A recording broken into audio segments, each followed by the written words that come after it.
प्यारे बच्चों, बुनियाद उर्दू में एक बार फिर से आप सबका स्वागत है। बच्चों, आज हम प्रोफेसर रशीद अहमद सिद्दीकी की हालात ज़िंदगी और अदबी खिदमात के बारे में पढ़ेंगे।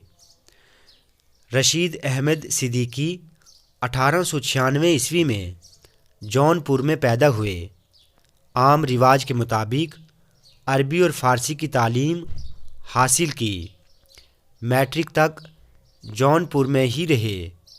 उसके बाद आला तालीम हासिल करने के लिए अलीगढ़ आ गए। माली हालत से मजबूर होकर तालीम के साथ साथ कचहरी में मुलाजमत करने पर मजबूर हो गए। बच्चों, कचहरी का मतलब है अदालत।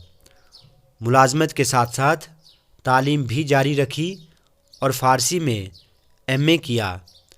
तालिब इल्मी के ज़माने से ही मिज़ाहिया मज़ामीन लिखना शुरू किए, यानी हंसी मजाक वाले मज़ामीन लिखना शुरू किए। अलीगढ़ मैगज़ीन के एडिटर भी रहे। 1922 ईस्वी में कॉलेज में प्रोफेसर हो गए और जब यूनिवर्सिटी बनी और उर्दू अदबियात का शोबा कायम हुआ तो रशीद अहमद सिद्दीकी को सदर शोबा बना दिया गया। आखिरकार 1977 ईस्वी में वफ़ात पाई। अब है अदबी खिदमात। रशीद अहमद सिद्दीकी उर्दू और फ़ारसी अदब से गहरी वाक़फ़ियत रखते थे। उन्होंने अंग्रेज़ी अदब के शाहकारों का भी मुताला किया, यानी अंग्रेज़ी अदब के फ़नकारों का भी मुताला किया।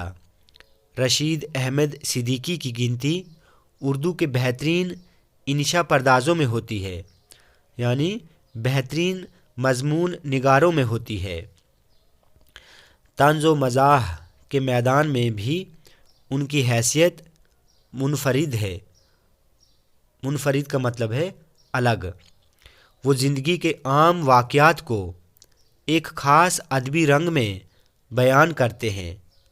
बकौल प्रोफेसर आल अहमद सरूर, रशीद अहमद सिद्दीकी मौजूदा दौर के सबसे बड़े मज़ाह निगार हैं। उन्हें 1971 ईस्वी में उनकी किताब गालिब की शख्सियत और शायरी के लिए साहित्य अकेडमी के अवार्ड से भी नवाजा गया है। इसके अलावा उनको उर्दू अदब की खिदमात के लिए पद्मश्री एजाज़ से भी नवाजा गया।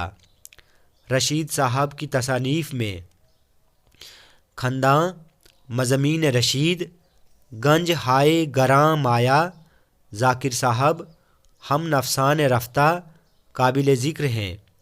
गर्ज रशीद साहब उर्दू अदब के बड़े मज़ाह निगारों में शुमार किए जाते हैं।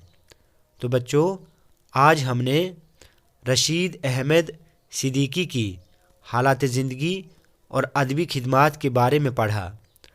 बच्चों, वीडियो अगर आपको अच्छी लगी हो तो आप प्लीज़ इस चैनल को सब्सक्राइब करें, लाइक करें और शेयर करें।